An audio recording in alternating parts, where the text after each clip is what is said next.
Uh, so the safe word will be Kyle is okay. Yeah, yeah. Okay, let's get going, man. Let's get going. I'm excited. There's some really awesome stuff I want to get into. Okay, mate. Uh, We're gonna get into some heavy stuff, I think, as we get go on with this conversation. But really, at the end of the day, the thing I'm really interested about is you're a guy who is foreign in many respects to China, but you have amassed a 10-year experience almost so far there. And so I guess the best way to start would be, what are you experiencing being, because if I'm not mistaken, this is your first foray onto the client side with OPPO. Perhaps you've done it before with a different employee before that, but for the most part, I want to concentrate on your time with OPPO right now.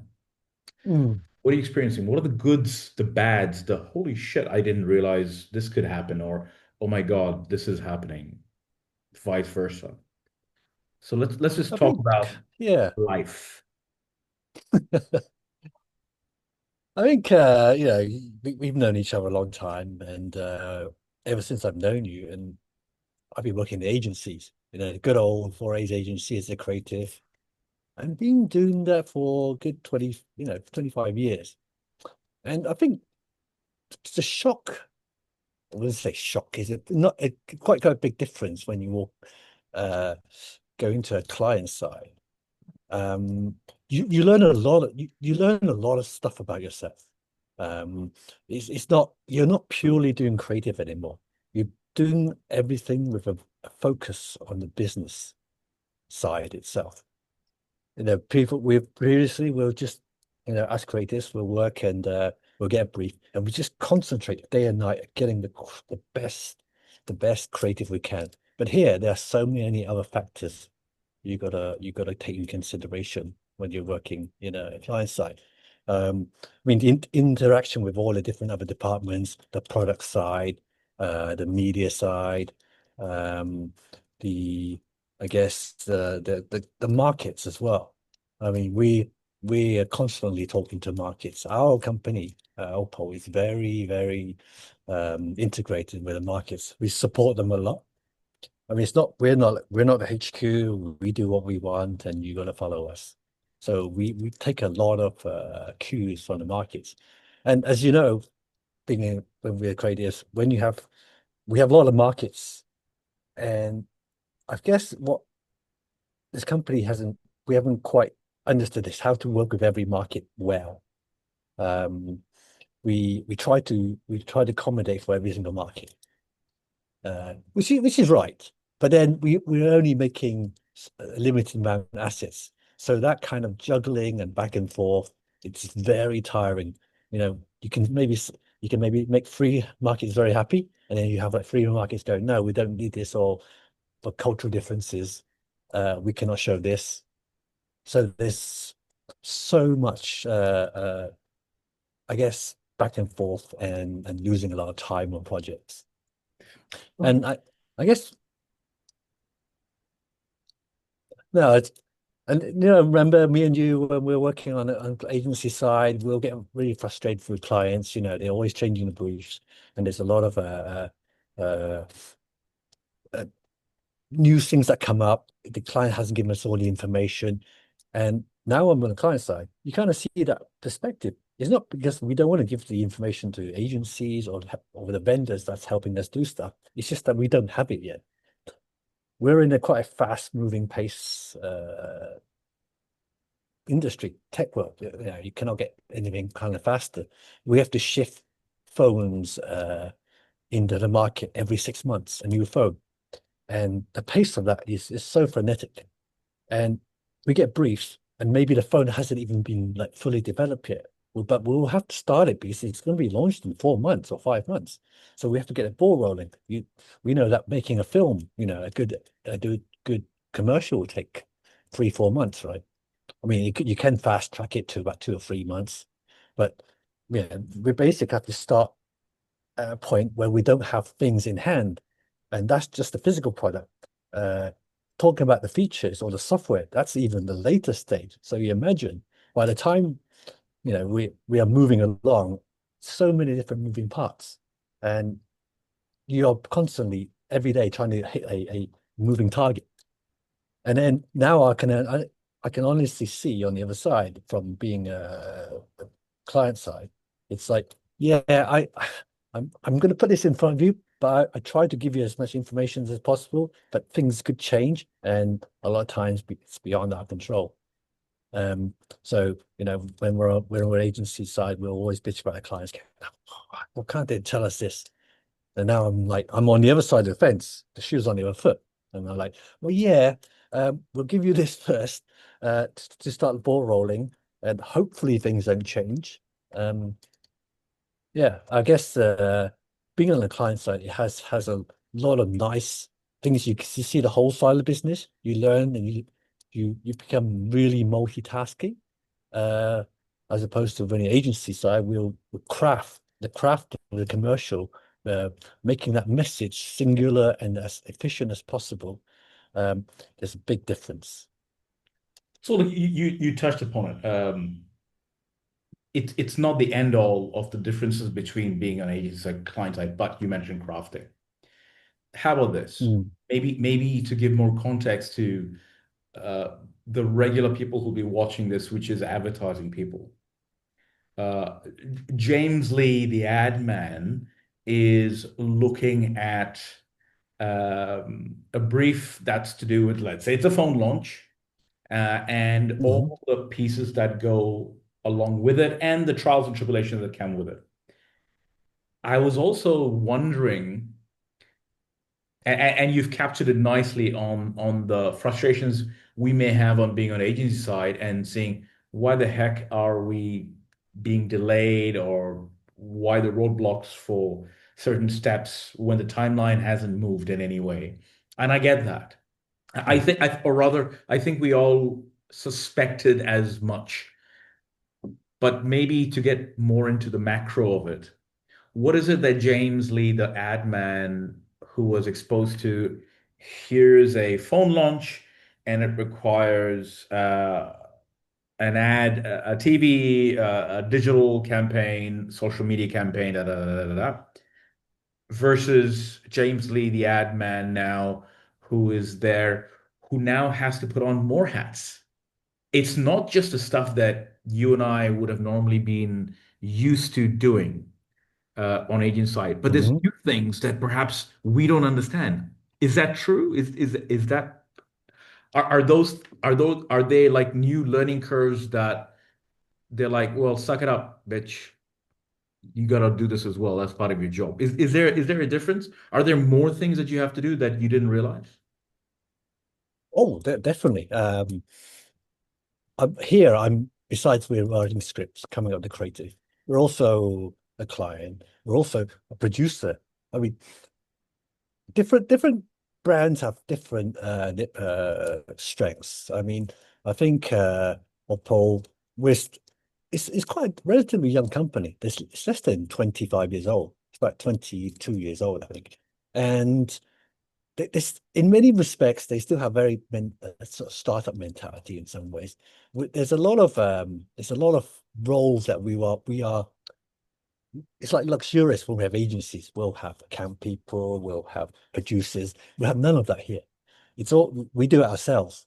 So I will liaise with the uh, vendors and do the timeline. I don't do budget because the budget is a very strictly a procurement thing. We st in I think in many years in China, I think they've learned that keeping money out separately will make it more smooth. But yeah, you have a lot more different responsibilities. Um, you basically, yeah, you push things over yourself.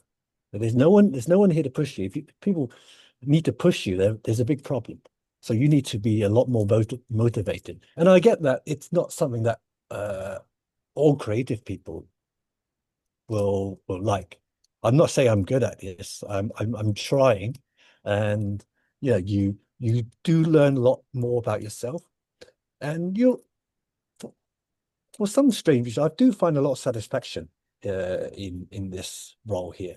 As I said, you get to experience a lot more, and you get to dabble and talk to different departments, which as an agency you won't. You just talk with the brand client directly, and that's kind of your limited exposure. But here you touch on upon the digital design or the UI team or the go to the factory, and you look at how how the thing is made and why they're struggling. So yeah, you get to see so many parts of the business, which is I think beneficial in the long run. It makes the creative.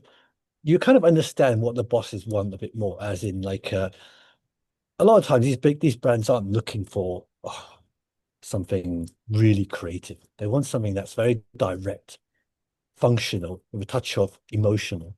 And as long as the functions or whatever the benefit is clear, emotion benefits, they're satisfied. Which is a good point to then kind of segue into the China model in some ways. Hmm. So that's not okay. So all right. So I get it. So as inevitable as it can be, there are always going to be new challenges that come when you move across from agency to client side. There are pros and cons, and I think we're going to go Yes. into that a little bit more. But there is something that you're not standing still. How about that from a career point of view? Before we do launch into China, maybe just one last question to just round off this particular topic. James Lee, 5 more years in agency or 2 years taking that time, or no, let's use your actual measurement. 5 years Hmm. client side versus Yeah. 7 to 8 more years on agency side. What's the ultimate analysis? Is it worth it? Well, which one is worth more, are you saying? Or Yeah. which one is Well, which one would you rather be? Which one, given the choice now with five? I mean, this is kind of discounting your 10 years. I'm just looking at your 5 years and the last 5 years Hmm. with OPPO, but 5 years with OPPO and what you've learned there versus 8 years in an equivalent role, all rewards and stuff being equal, Hmm. better or worse? I think I mean I would encourage any creative to throw themselves into a brand for a while to experience it. I think it really rounds up, gives you a more rounded creative look in things. So when clients give comments, you can read between the lines better, and you probably know what they're actually thinking. I would say, yeah, 5 years as a client.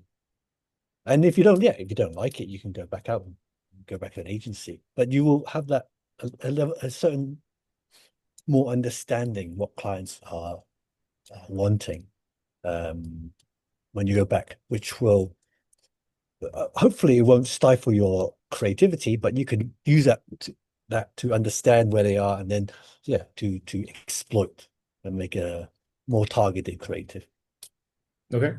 for sure. I So mean, then yeah.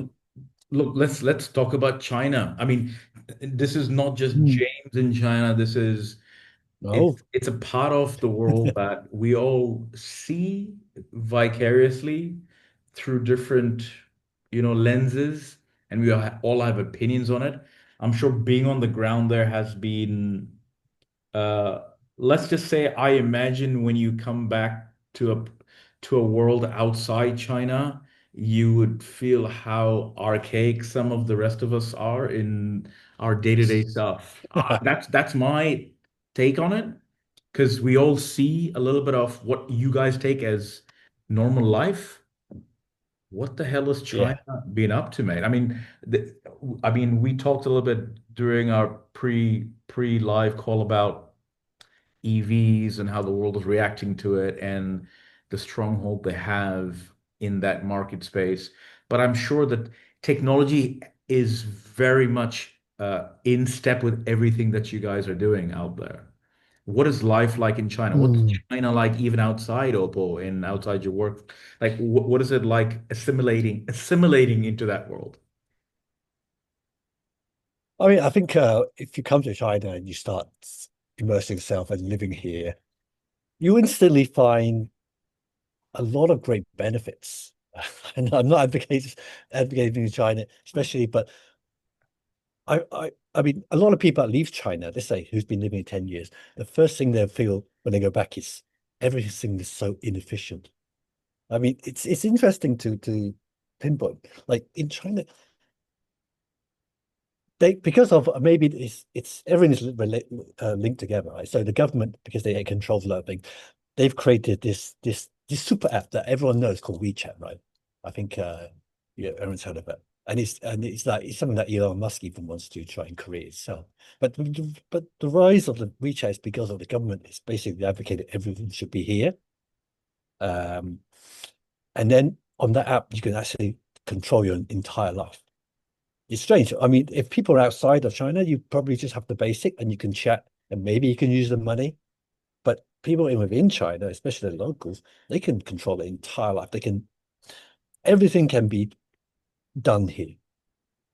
You can buy things, you can rent things, you can pay for all your utilities, you can, uh, yeah, it's just like a portal for everything. So the convenience of that is amazing. You can just, you don't have to go out, you don't have to leave your house forever. I did with the e-commerce, the Taobao and because of the China workforce, there's such a big abundance of people. You can get delivery, everything delivered to your doorstep within days, or maybe in an afternoon. I mean, we've done shopping before, right? Just as a very interesting example. We've done shopping and we've got to buy some lemons. And literally you just tap in, you order, and because we're a member of this club, they can have a lemons delivered to your home within by the time you get home. Um, they have dedicated teams of riders just swarming uh, the entire city, and I don't know, it's such a amazing efficiency of being here. Everything is so connected. Um, Yeah, shopping's the e-commerce here is. I think you've probably heard outside, of China. It's such a it's such an experience. I think Amazon have tried to copy their how they Taobao or Alibaba works in terms of the digital world, but here it's it's people scroll on these shopping sites like days on end. you you can search one thing and then the amount of advice, there's comparisons, reviews. It's you can see why people are just stuck on their phones 24/7 here, and it's so affordable, everything. So, um and I imagine this is what you were going to be talking about, actually. yeah, That is what I think we all invariably understand is probably happening in there. There is this whole idea of how much you are so immersed that you don't realize the the the more like for a guy who lives in Bali, for example, right? Like I yeah. really appreciate the switched off offline version of my life now more so than my Mm, life in Singapore. And I think China, if I was out there, I wouldn't poo-poo it. I think it's you are part of that ecosystem. You are yeah. participating in that, and it's making your life convenient, so you should be a part of it. And I get that. How about this? How about so I understand how all these uh, what started as startups became these unicorns, and they've just become part of life now for a lot of people in China. I want to because I want us to eventually get back to advertising and leadership. I want to talk a little bit about before this new wave of success in China connected to fintech and e-commerce and all the rest. Yeah. There was this wave of looking at what the West was doing, and you had your Steve Jobs and your Sundar Pichais, and the way, like the way these CEOs are kind of selling the big, the visionary stories. And I Yeah. look at a lot of the equivalent of that in China at a time when China is really, really going beyond what a lot of us are doing. But at that selling of the vision, it feels there's a bit of a delta there. There's a bit of a lack there. What do you think about that? Um, yeah, it's very interesting you mentioned that. So yeah, we it there is a need, and I can see some Chinese brands are trying to give themselves more exposure. There is a kind of a trend towards having these kind of founder-led companies, and there's a lot of benefits to it. Obviously, the Steve Jobs is the classic. He was one of the first, and he really sold his vision and the presentations. And then as you said, um, nowadays you have Elon Musk, you have Mark Zuckerberg. They're kind of the face of it. And China doesn't really have any, and I think they are trying. There's been, I mean, there's been talk about trying to have uh, this person that comes out, but as you know, Chinese people are a bit more sharp. They're not so outgoing. There are some that's come out. I mean, like Xiaomi's Li Jun, he's a very famous, he's the CEO of Xiaomi. And every time there's a car launch or a big keynote, he is the face of it. And he's a bit more outgoing spoken person. There's the Honor brand. Um, uh, George. He's the CEO. He does the keynotes. The Huawei guy also had a couple of stabs, but I think not as successful. I mean, our company OPPO, Tony, is the CEO. He's a bit more reserved. We have other people which kind of trying to bring this up, but you're right. They're saying that there is a new way of kind of founder-led CEOs that's pushing the brand, and it's much more makes it much more successful out there. You get a lot more PR out of it. Like Jensen Huang from NVIDIA, he's the founder. He's doing Yeah, yeah, amazing. but he's not Chinese. He's American. Well, he's just Taiwanese. He's Okay. Taiwanese, Yeah, but that's but still Chinese. yeah, yeah. According to definitely what China would say, he's definitely Okay, we have to Chinese. let's cut this part out. I will cut that part out. I'm not going to get into that Yeah, shit. But the point yeah. is, he's as But American as apple pie now. Come on. yes, yes. That's why I think yeah, local brands have seen these benefits of having a founder-led model, and they're trying to emulate it because they want to get onto the global stage. And as we all know, Gen Zs and or young people or the audience now, they want to see something a bit more not just a cold face of a brand. They want somebody who goes out there and even for good or bad PR, at least say something that's Okay, to okay. them. It So feels like this is there is a interesting. person. So this is interesting. Do you think China needs an Elon Musk at a launch event? Or is it because these Chinese multimillionaire, billionaire startup CEOs feel like that's the way to do it? Do the Chinese people would it make a difference? I don't know if you have an opinion on that. I thought it was interesting to ask. I think globally it makes a difference globally. I think they add value to a launch. They're like minor celebrities. Having Jack Ma uh, walking around at a event adds a lot of value. People want to meet him. Um, so I think they in China maybe no, I think in China also. Yeah, I mean I've seen the reaction to having a person coming out and being the face of a brand, there is a lot more benefits. Well, speaking to an Englishman who looks like a Chinese man, don't you think then there is a a bias towards leadership that can speak a certain way with eloquency. For example, you mentioned Jack Ma. Jack Ma can speak English. Mm, The NVIDIA guy, I mean, he's an American through and through. And you're right. I agree with you that I think leaders in this part of the China next wave, you need to be able to talk to everybody, not just people domestically. But yeah. then I can't think of who the guy is at BYD. I can't think of who the guy, Yeah, like, exactly. Yeah. they're doing just as well. You made a good point there just now about The I mean BYD articulation and of the vision is important sometimes. yeah. I mean I there is no there, it's it's this marketing thing, right? There is no definitive answer. If they did have a these companies have a more forward-facing public founder-led strategy, would it be a lot more successful? I don't know. I think it's it's something that they should just try.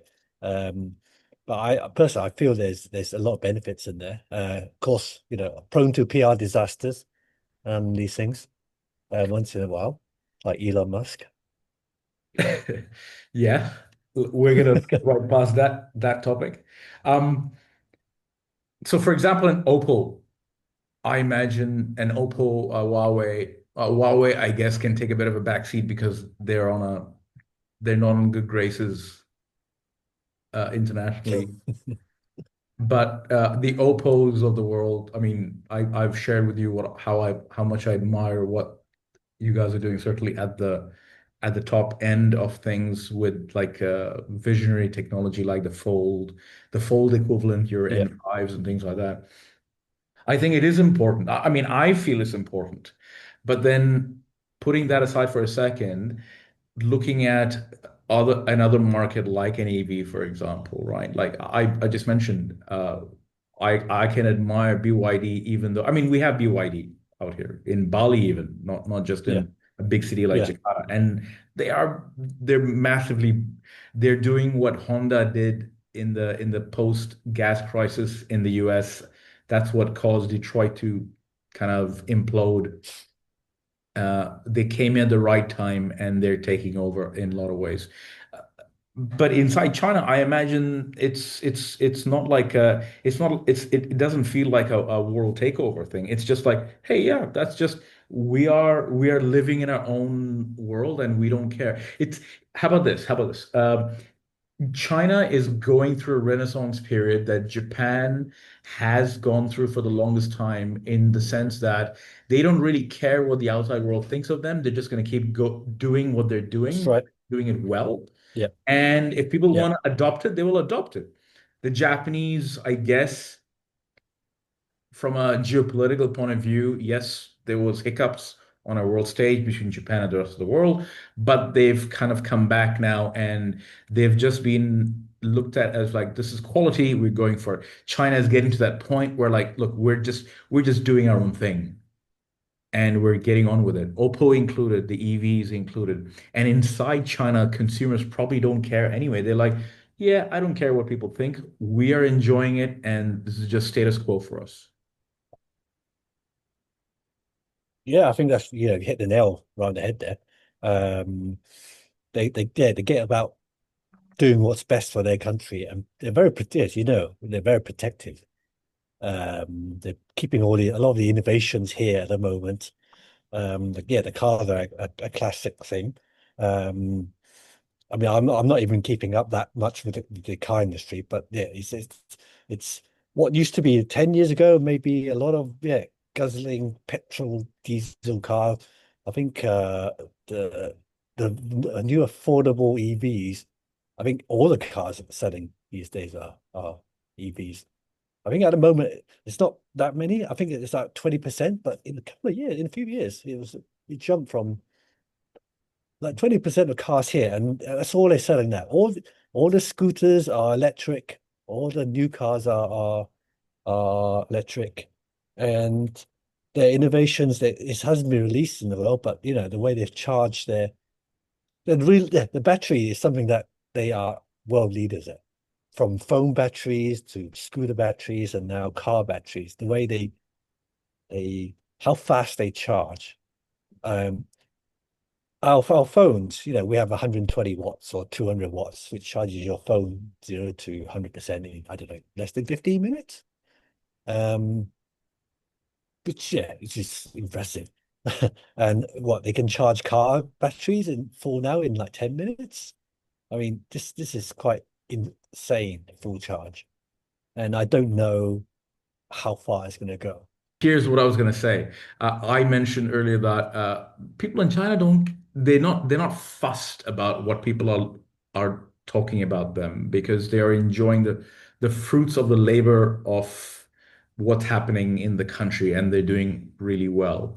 But I think when you and I talked, there was something you said, and I think we're going to get into it a little bit more when we get into the advertising topics after this, is because of the proliferation of social media and VPN and things like that, they know what's happening outside.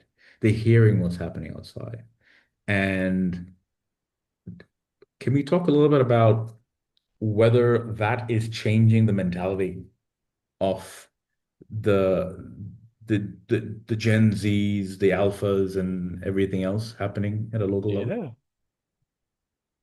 Yeah. Yeah, I mean, because of China was getting, in the 80s and 90s, early 2000, a lot more wealth, the rise of the middle class.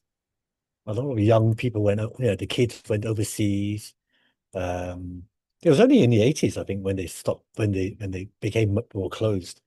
So nowadays, all the young people actually, well, a lot of people use um, virtual virtual personal network. Don't say the word VPN. A lot of them use that. They're actually very aware of what's happening in the world. I mean, they have, but the thing is, a lot of them, because of their education, they're very patriotic. A lot of times they don't listen too much as well. They're very fiercely patriotic to China. Even, they whatever it is, you hear stories. A brand makes mistakes and they get absolutely slammed, in China for being a little bit, or they said sort of word out wrong, or it's something taken out of context, or they're not respectful to the Chinese people, and they've all had to apologize because it's a market they cannot afford to lose out. Um, so they're fiercely patriotic and very respectful of Chinese culture. That's what I can say. But they are aware of what's going on in the world, but they see their society as probably um, yeah, they're lacking some freedom, but it is worth the sacrifice. It's given them a very good life. A lot of them. How much of that is an Asian thing? You know the term filial piety, yes? Yeah. How much of that is connected to the concept of filial piety? If you know what I mean, how it might extend to a nation. I think it's a good observation. I think that's part of it. But also, it's the education as well. They've been brought up with respecting singing the song every day for like 20 years. Um, it's a mixture of both, I think. So yeah, the young people here are aware of what's going on in the world, but a lot of times they're not particularly fussed. They see like Japan, very much as you said, very run you hit on nail on the head. They they respect for their society. They don't really care outside what's happening. They don't even want to learn English because they feel the Japanese language is more superior, and it's for them it works. China is quite a little bit like that. Not maybe not quite as as that, because I know a lot of people here who wants to learn English. Yeah, I think Japan is a very what do you what would you call it? Monoculture? Not monoculture, but It's I'm trying to avoid the It word feels like there's a xenophobic. word for that. Yeah, it I feels don't like think the there's a economy word is for that. xenophobic, but they don't need others to grow and operate. China probably doesn't have the same kind of opportunity to do that because they're so big and they as just as a population they impact so much on a world stage. It's very hard. Japan, even though it's actually quite a sizable population in comparison to the size that it is, it does it's I think it's number three in the world, if I'm not wrong, with GDP, Like the number economy, three, yeah. number four, Oh, Japan, even though it's yeah, a it's not certain very enough size. for. Yeah.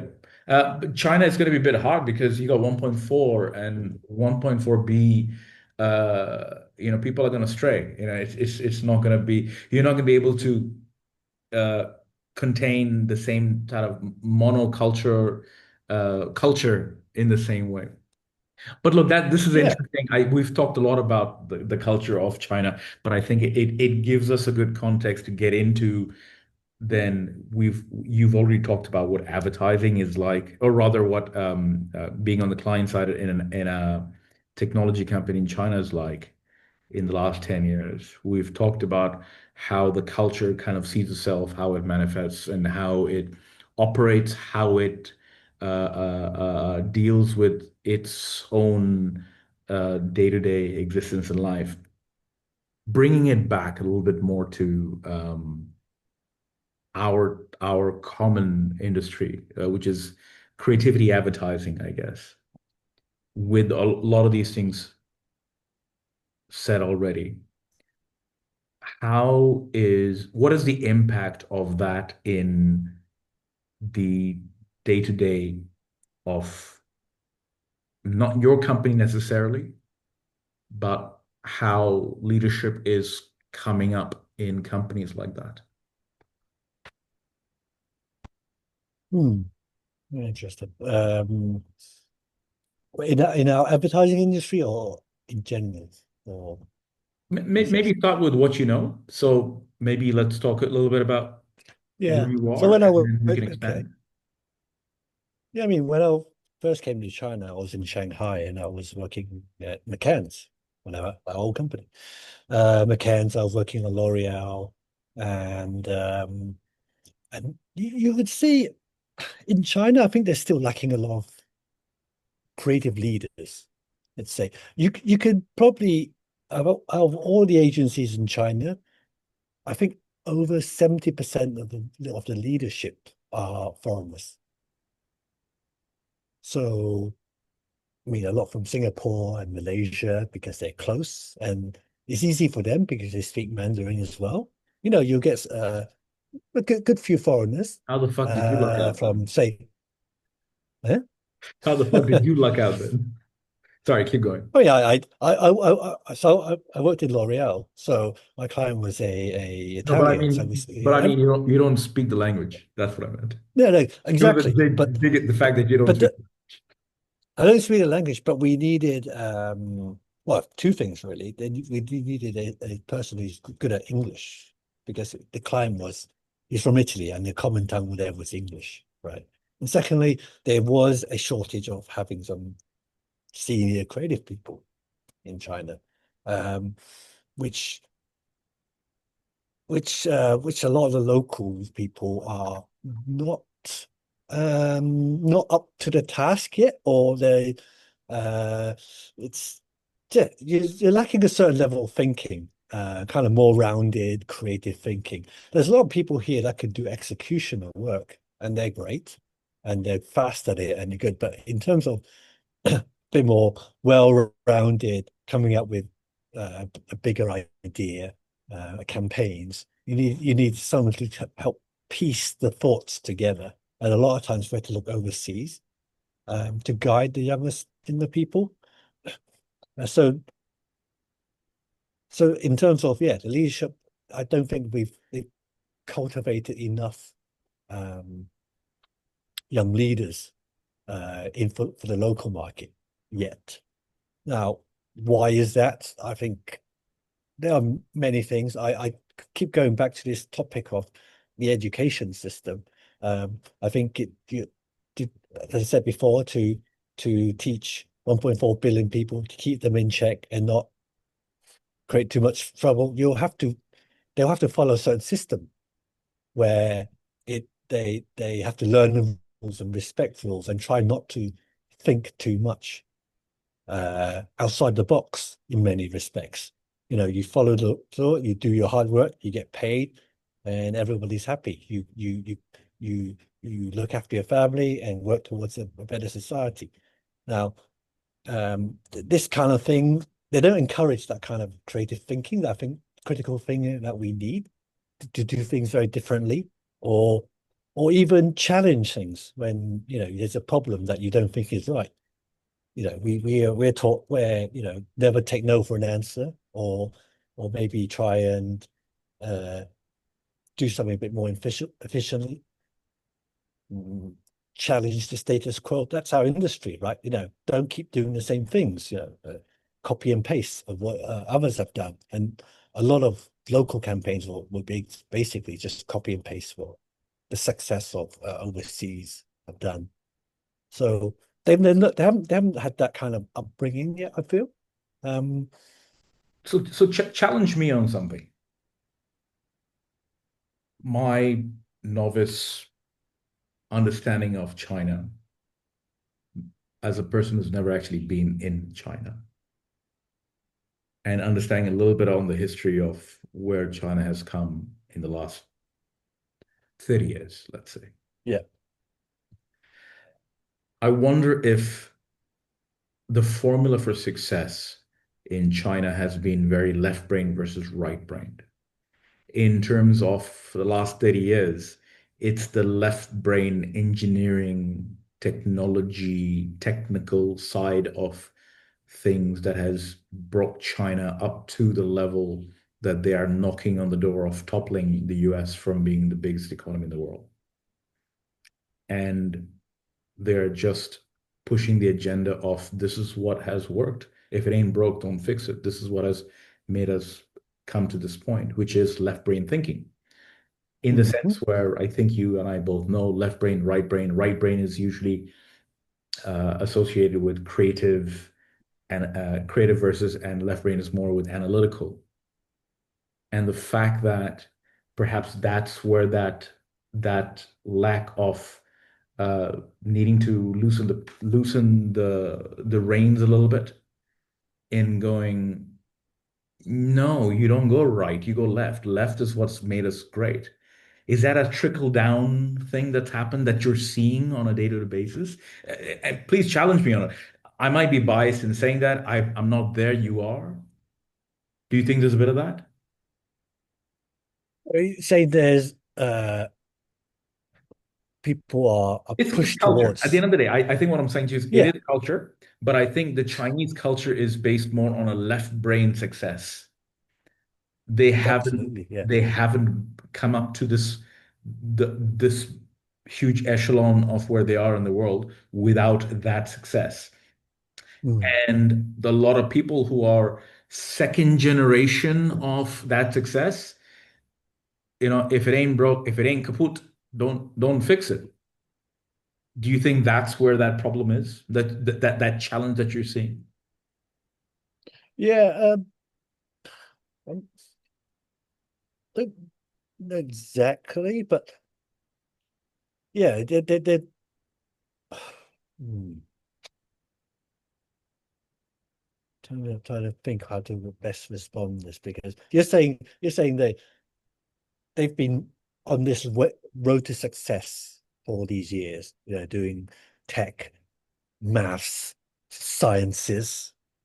Uh, they, I mean, Zide, yeah, you're talking to. Although I was born in the UK, my parents are from Hong Kong, very Chinese, and I was never encouraged to go into arts. They knew when I was young, I actually wanted to do fine art studies, but the first thing my parents, because I loved art, I loved drawing and painting, I wanted to do. First thing they said is no, like, well, literally what my mum said to me is that your stuff will probably be only be worth something once you're dead. So that's the point. They, the typical Chinese, they want you to be a doctor, lawyer, accountant. push you towards that. So I studied art as A level, and I also studied like economics and business study. And then luckily somewhere in between was the world of advertising, right? This is okay. It's every single Chinese parents are like that. They don't see the value of creative. There's no numbers. There's no So look, you're preaching to a brown man, so I know exactly what you mean. Trust me, we're in the same boat. how come? Well, I don't know. Well, yeah, I'm just but asking you. what I'm saying is it's so the thing I don't want to derail the conversation because you and I are a bit unique in this because Yeah, we are both we grew up in cultures that are not of our cultural background, which is a little yeah, bit different. I think to keep it a little bit more on your end of it, and I'm looking at from a yeah. holistic point of view of this. I get the sense you're saying there is a challenge that's happening inside China in the particular game that you're in, which is creativity, advertising, marketing, and this lack of coloring out, lack of allowance to color outside the lines. All I'm saying Mm. is I wonder if that's because, uh, hey, China ain't broke. Broke as in it's not broken. It's done very well, and it goes strength to strength. Why should we change it now? Are you, I guess maybe to bring it back to you is, are you only seeing it because you've had that experience outside that if James Lee was born in Hong Kong, stayed in Hong Kong, eventually became China because you're that old, that you wouldn't know any better? Well, I'm in Hong Kong, but if I was in China, I definitely wouldn't know. Yeah, I would just fall into a system and I would just get on with it. I wouldn't be challenged. Yeah, won't be um, asking too many questions. I'll just get So on with my job. so do you keep that in mind when you are I'm not saying you're being critical. I think you're just stating the facts. I, I don't I'm trying to offer a solution or from a debate point of view, but I think what I'm saying to you is the lot of frustration that we imagine might be happening there, seeing it at least from an output point of view, let's say communications output, let's say it's an ad, let's say it's whatever it is, right? Compared to the rest of the world. Maybe it's because of that. Maybe it's because they're not used to judging it based on certain metrics. It's a very left-brain society, and Yeah, maybe. asking for right-brained opinions is harder than to say, right? It's partly, yeah, maybe right. If the whole system or the people here are, yeah, on that left brain world, they wouldn't quite understand or appreciate maybe the more creative things. Um, just thinking about what also going back to why they are lacking strong leaders here in many respects, unless you're a, you're a founder, you're a company or you're a founder or something. But a lot of jobs in China for local people, um, once they pass a certain age, they really don't want you anymore. What's the The age? the age discrimination in China is terrible, in that once you're over the 35, you're almost considered not useful anymore. And for ladies, it might be even earlier, like 30. They don't, and they feel they have this kind of mentality thinking that once you're over 35, you maybe have a family, you are not as strong as you used to be, so you won't work as hard. And they want people to work hard in terms of hours. It's not about the output. All you think is they want you to work. They want you to put in the hours to work. And for females, it's even, yeah, as I said, 30, because yeah, past 30, you probably want to start a family, you probably have kids. And when you have kids, you need time off. And in China, the maternity leave is 6 months per child. So, it's for an organization or company that's, it looks at figures quite deeply. It's very hard to want to keep these people. Well, yes, yeah, to them the bottom line is so important. Now, what does it mean? You graduate 24, that means you only got a couple of years of working. And by 35, they're looking to replace you in that's probably when you start hitting, management roles. How how you expected to have really experienced people in the long term to lead the young people? But because by 35 or 40, you're more or less reduced to a scrap heap. And then unless you have your own company, then yeah, you continue on. But otherwise, you're probably almost find yourself unemployable. Either you start your own business again, or or drive a DD taxi. It's very hard now, I feel, for them to have strong leaders. It's very And interesting because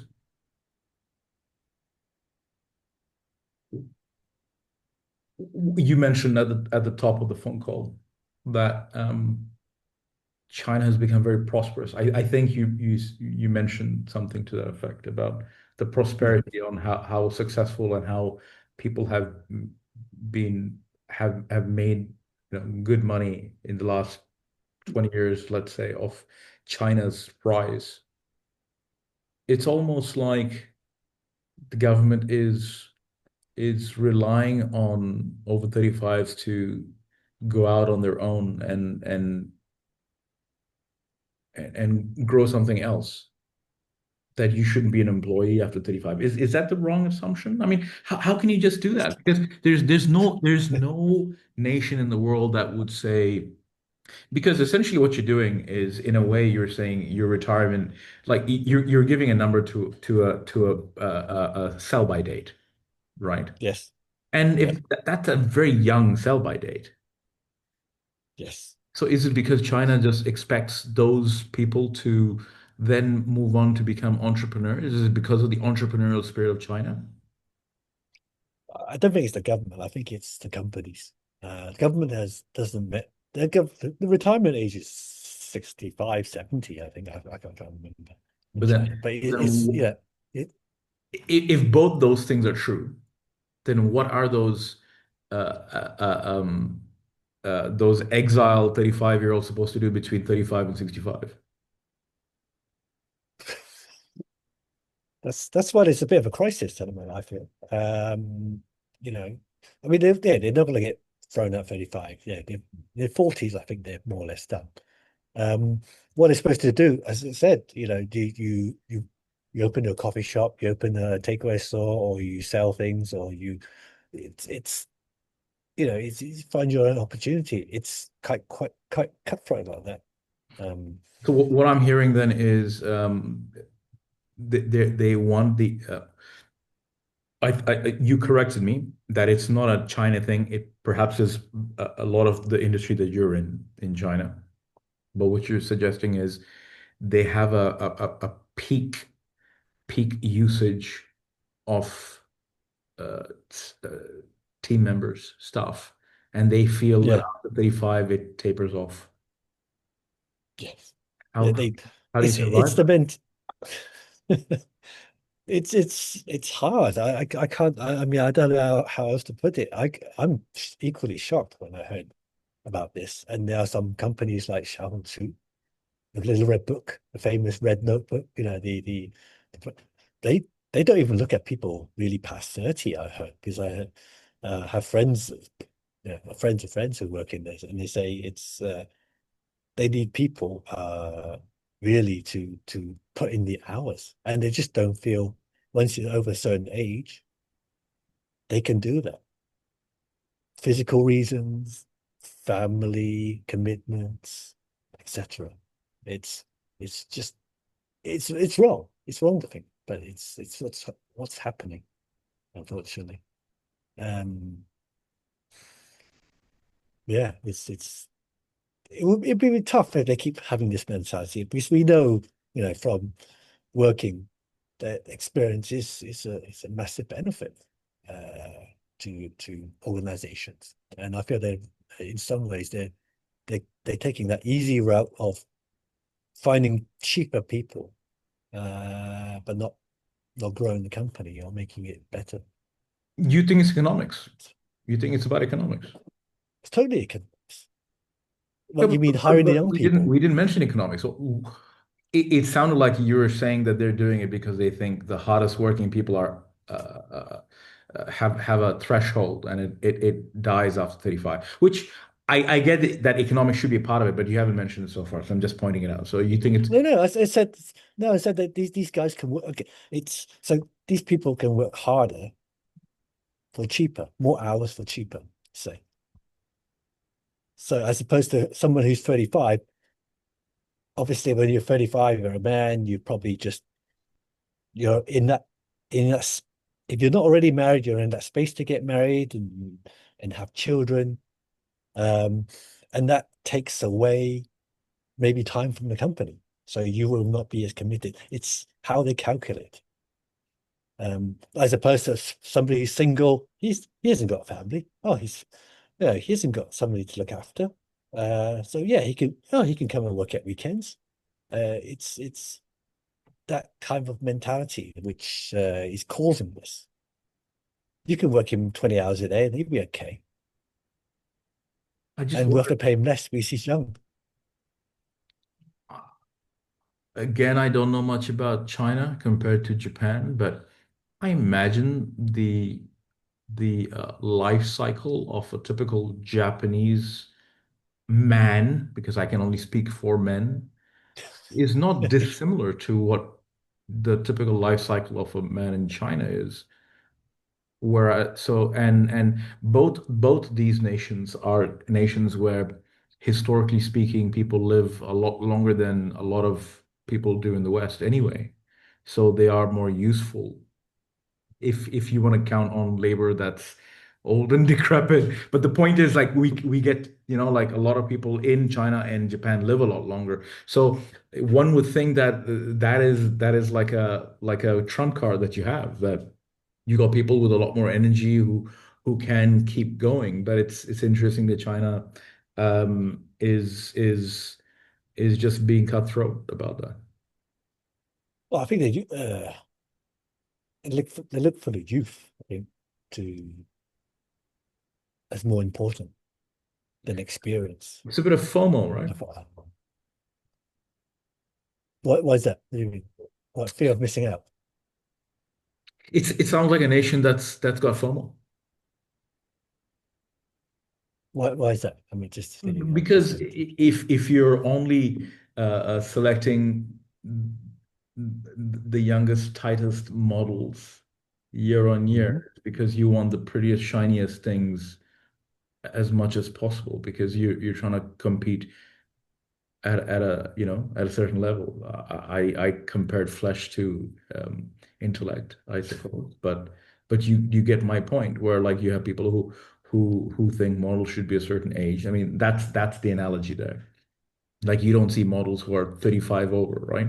It's not to say that a model can be over 35, but there is a standard that's been put in place because there's a bit of FOMO, like we need to get the shiniest things, and the shiniest things are going to bring us the biggest output. Well, they just feel that the under 35s are more profitable for the bottom line. Well, it's the same, right? In Yeah, modeling, yeah, using that analogy, yeah. you guys have to also deal with KOLs and influencers in cannibalizing a lot of the efforts that's happening on the marketing and advertising side. You being on the client side, maybe that's not so much of a problem, but can you talk about how KOLs and influencers are changing the game of marketing right now compared to traditional advertising as you and I would have defined it? Yeah, I think 10 years ago coming, they were still being used as, something to have get you a bit of noise in the campaign, maybe a bit of credibility, but it's come to quite a serious stage now that KOLs and influencers, they have a lot of power over the brands that want to use them. They're setting a lot of terms. It's not a case of I give you, no, I give you Here's a here's here's a cash. Go and help me sell or help me post. Now it's become the transaction. The complexity has double, triple. I mean, they're not just someone we use now. They for FMCG brands, for example. I mean, they a lot of the KOLs in China, they actually cut the deal with companies now, and it's a very good deal too, um, because they know in China, influence and KOL have a very big sway on purchasing decisions. And a lot of times on the channel, live streaming, they'll sell products exclusive to them, and they can shift a heck of a lot of volume. They're just sticking it into supermarket stores now. And so that's the other thing. Supermarket stores for FMCGs, they're dying here. People rarely go out and drive or go to a big supermarket and actually shop. Because as I was telling you earlier, the workforce here is so big. There's so much riders. I mean, you can buy all you need for home in like just tapping on a few buttons on an app. You This can was your get your lemons grocery example, right? shop. Yeah, this is everything is sent to your doorstep. You don't have to even leave the house. I during the pandemic, didn't care. I didn't leave the house because everything can be sent to. You can buy stuff, it's just sent to your house. There's no delay. Only certain people are allowed out, obviously, or but if you don't want to go to a house, you actually don't ever have to leave the house. Bring it back to the So, okay, influence a little bit. Yeah. yeah. So, I mean, going back to influencers, they are now probably more influential than agencies in many respects. We will go some brands will go directly to the influencer and say, just make me some content with this phone. Doesn't matter what it is. You help me advertise. Maybe you just have to use and shoot some photos and show me the results, and that's it. And that's for our brand. We do that quite often with overseas influencers, local, especially local, because they're so young kids follow influencers like there's no tomorrow. They listen to them. Personal question. So I mean, How does that make you feel in terms of you with your wealth of experience and understanding what makes a brand tick and how to build a brand and now having to walk on eggshells around? I'm sorry. influencers. There's no Yeah, other way it's of true. saying I it. mean, of course, me and you will be livid. Like Ted, we go back to our earlier days and like influencers. Yeah, get them just to, post something and that's them done. Come to the event, make it a little song and dance. Uh, yeah, I think it's if you're now we have to build a whole campaign around this influence, this celebrity KOL person. Like, what do you want else me to do? I mean, it's just him, isn't it? I mean, Is there a silver lining? Does it make your KPIs easier? if they bring in the numbers, yeah, yeah. I mean, if there's a problem, yeah, I'll just blame them.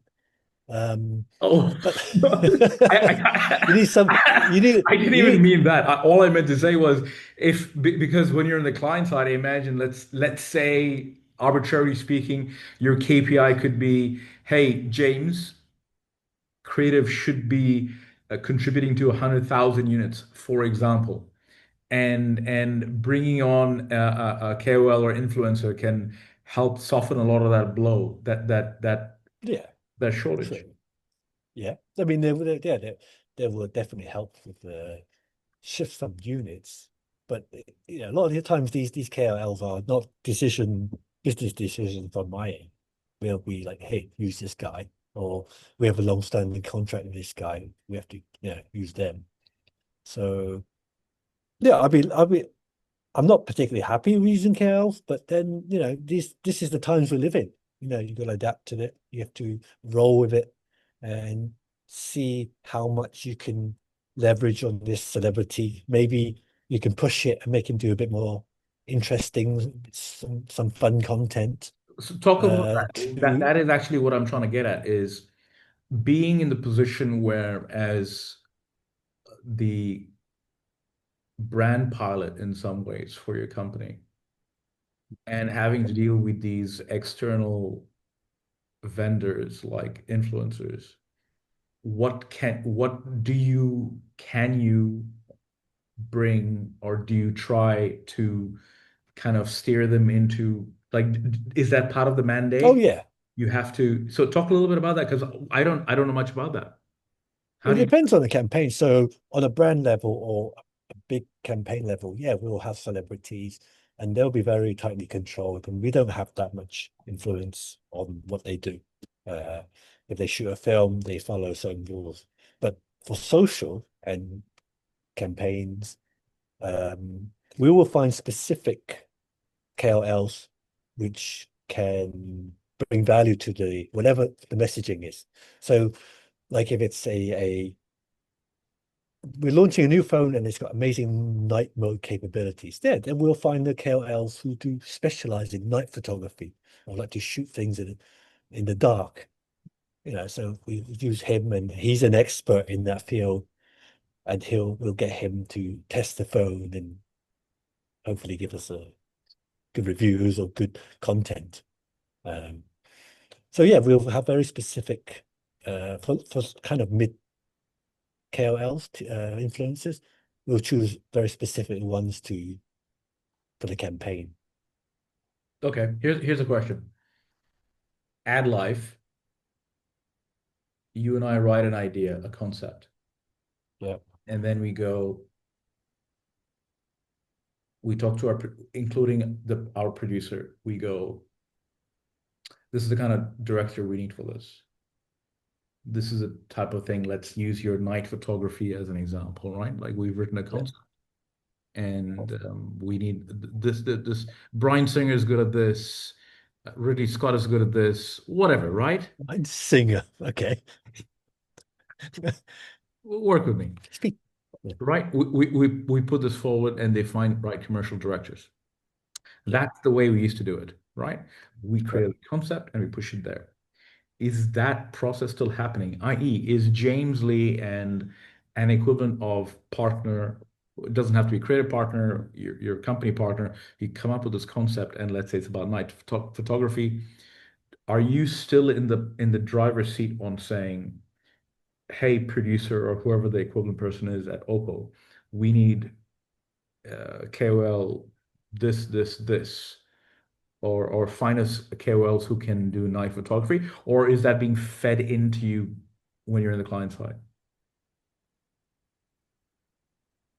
I guess the good thing about where we are is we can push back or we can come up with ideas or campaigns.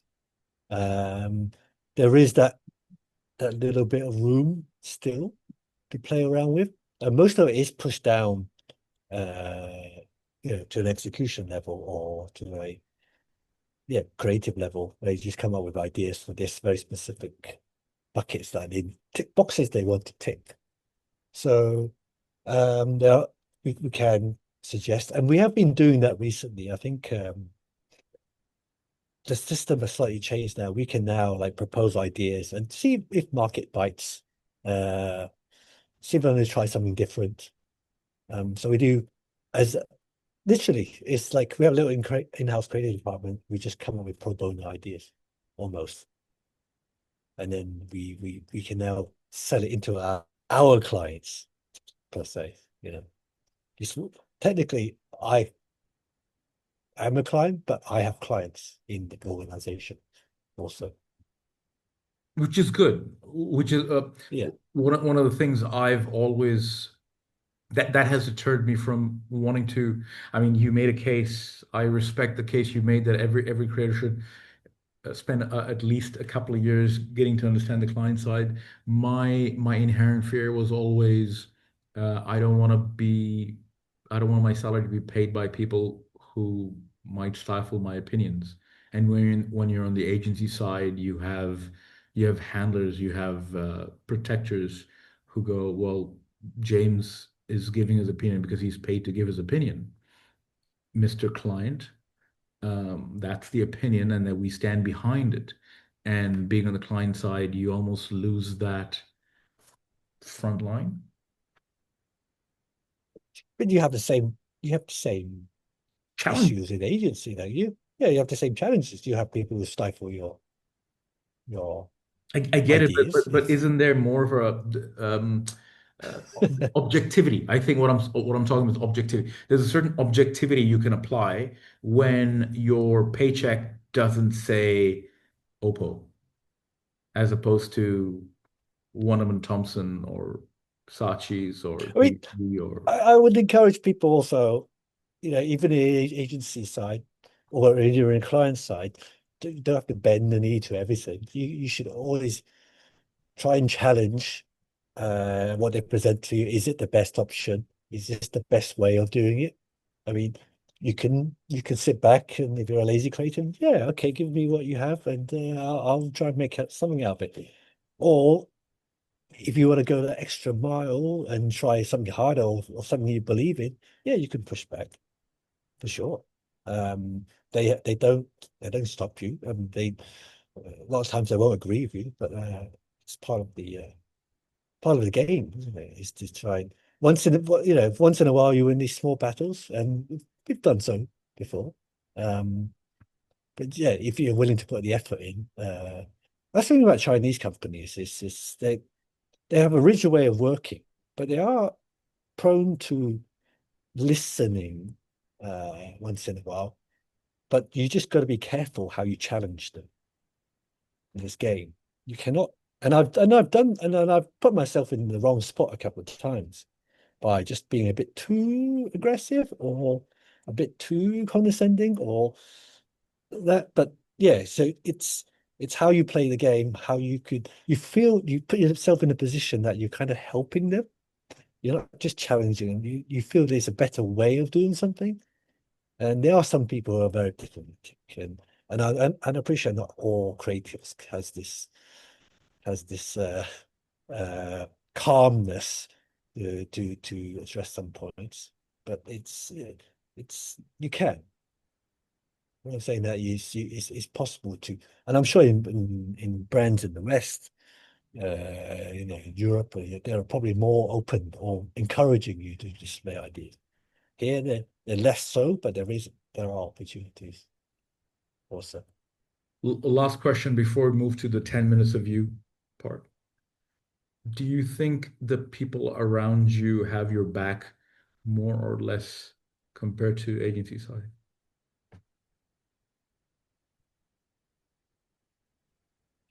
Um, Very good question. I would say, firstly, I would say yes. No, they don't have, shall we say, they don't have my back as much. I think agency has. But then I think back to the days, agencies, how many times we've had uh, things that didn't go, or there have been movements behind your back that, certain things. So I think maybe here, uh, I'm trying to think which one is more openly have your I back don't and want to less make it openly have about your back. your current employer versus the alternative. Yeah. I mean, being on the client side for long enough now, could you say, certainly speaking for China, and I think you have the right to give an opinion on it, do you feel that in-house, being an in-house brand custodian allows, offers you more protection in your opinions Hmm. otherwise versus the alternative?